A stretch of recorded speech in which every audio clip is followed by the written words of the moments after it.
What's up, guys? Welcome back to the channel. It's been a while since I've done a training programming video with a voiceover, so I wanted to go ahead and get one of those knocked out. So this is my current legs A session. This is my squat leg day. So I currently have 2 leg days during the week.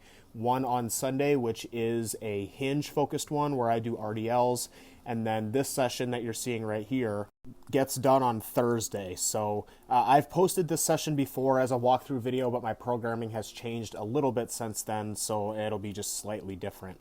So I like to start off my leg sessions with my calf work because I just find that I can put more emphasis into my calf work at the beginning, and I just get more out of it. And I also find that doing my calf work at the beginning helps me with my major squat pattern for that day. So I have some real bad ankle mobility problems, and doing my calf raises first kind of helps get my feet and ankles warmed up. I'm doing 2 working sets on these calf raises, so my first set is more of a contraction-focused tempo. While the calves are fresh, I like to spend an exaggerated period of time in the shortened position, and then as the second set comes around, by that point my calves are more fatigued and it's harder for me to get the muscle short, so I spend a longer period of time in the stretch because there's still a little bit of juice left in the muscle in that portion. Now, just because the first set is a shortened focused tempo doesn't mean that I'm not really paying attention to the stretch at all, and the same thing goes with the stretch focus set. That doesn't mean that I'm not paying attention to the contraction at all, but I'm just emphasizing different portions of the range of motion with the 2 different sets based off of how the muscle's ability to produce force matches as fatigue accumulates.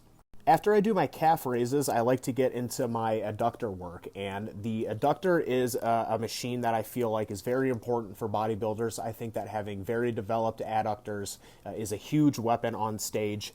Coincidentally, the set that you guys are watching right here is my first working set to failure of adductor work in probably 3 to 4 months.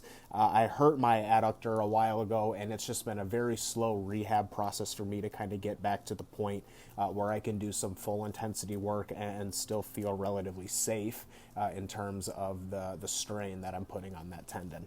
After the adductor work gets done, I'll either move into my lying leg curl or the leg extension. It just kind of depends what's open at that time. On this particular day, the leg extension was open, so I grabbed it while it was available. So I'm only doing 1 working set on the leg extension, but you guys will see that I am doing a 3 count pause in the shortened position. So today is my main squat day, which is kind of my main heavy loading day for the quads. And so in a session like this, I still think that the leg extension has its place. But what I'm really trying to use the leg extension for is get the quads short, get everything that I can out of them in as little work as possible so that I can save as much energy as possible for the major squat movement. And that's why I'm using that exaggerated tempo in the shortened position there on the leg extension.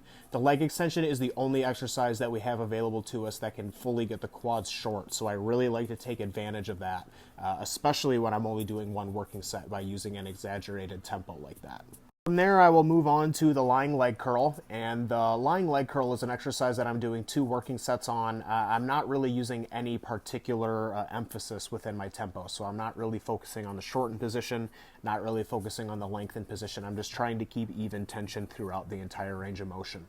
I'm trying to work in 2 different rep ranges on my 2 working sets. So my first one is something around the 10 or below, and then my second working set is somewhere in the 12 to 15 rep range. On this particular day, I did not take any progress on either set of my lying leg curl, but I am more confident in my execution, and I think that my execution was a little bit better. So I probably placed a little bit more tension within the target muscles. This will be something that I'll keep an eye on as the weeks go on, and if I kind of get to the point where I'm not able to progress both of these sets, then I'll need to make an adjustment to the programming. But for now, it's not really a major concern. The main thing that I'm thinking about while I'm doing these lying leg curls is keeping my pelvis in a slight posterior tilt and keeping my ribs crunched down to maintain a neutral spine. I'm trying to keep my pelvis from rocking back and forth and just keep all the pelvis movement to a minimum and just keep all of the tension within the hamstrings. It's very common when I'll see new clients send me their lying leg curl film that they'll have an anterior tilt to their pelvis, which just kind of forces a lot of unnecessary flexion and extension in the lumbar spine. So if you're somebody who's watching this right now and you get a lower back pump when you do your lying leg curls, I would kind of strongly encourage you guys to consider posteriorly tilting your pelvis. And a good way to think about how to initiate a posterior pelvic tilt is to think of a scared dog tucking its tail between its legs. I mean, we can all kind of picture that, right? A scared dog kind of hunching over and tucking its tail between its legs. That's going to be a posterior pelvic tilt, and then if you combine that with crunching your abs down and bracing in the midsection, that's going to help you maintain a pretty solid neutral spine and neutral pelvis throughout the course of your lying leg curls. If you're new to my channel, these bicep curls may throw you off. So I do some bicep curls in my leg days because I do not have a dedicated arm day right now. I instead prefer to train my arms with really high frequency and keep my days as designated push-pull or leg days. I really don't feel the need to have a dedicated arm day in my split right now, and I've had pretty good results up to this point with the high frequency arm training. Typically, I would do the bicep curl either at the very end of the session or the very beginning. Just kind of depends on what I'm feeling that day. On this particular day, I was going to do it at the very end, but when I finished my lying leg curls and I went to move on to the hack squat was actually taken. So I just decided to bust these curls out real quick, and then, you know, hopefully by the time I got done with the curls, the hack squat would be open, and that was exactly the case. This is a new bicep curl variation for me. So I was previously doing a bilateral cable curl in my previous training block, but I kind of ran into some issues with performance on that, and it really kind of stalled for about 3 or 4 rotations in a row. So I wanted to swap it out with something different.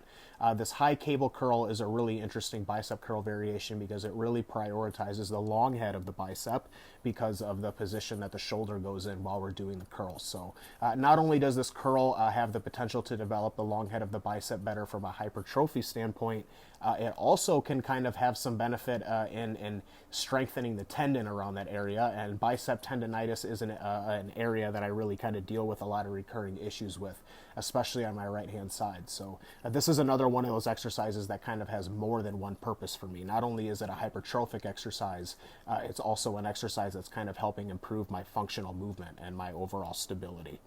And finally, we saved the best for last. We're going to end the session with 2 sets of a reverse banded hack squat. So I like to do 2 sets in 2 different rep ranges. My first set, I like to work in the 5 to 8 rep range, and then in the second set, I like to do anything from 10 to 15, and occasionally I'll get real crazy and I'll do some 20 rep hack squats. I really feel like there's a lot of merit to doing a lot of different rep ranges on this exercise in particular. I mean, all exercises, I feel like that's the case, but especially a bigger compound exercise like this. I just cannot wrap my head around how if I can squat 4, 5, 6 plates for 20 reps on this machine, that I would not have crazy big thick legs. And it really is as simple as that for me, guys. I think it's as simple as getting as strong as you possibly can in all rep ranges. We know that hypertrophy occurs anywhere between 5 and 30 reps, and I just feel like it's so common for people to stay in their little bubble of 8 to 12 reps and never really explore anything above that. And I have seen lots of personal benefit with myself in working in these higher rep ranges. So that's something that I definitely recommend for you guys. Total session volume here as I'm wrapping this one up. If you guys have any questions or anything, feel free to leave them in the comments, and I'll get back to you guys. Thank you so much for watching, guys. I really appreciate all the support that I've been getting on my content lately. And as always, guys, take care of yourselves, and I will talk to you next time.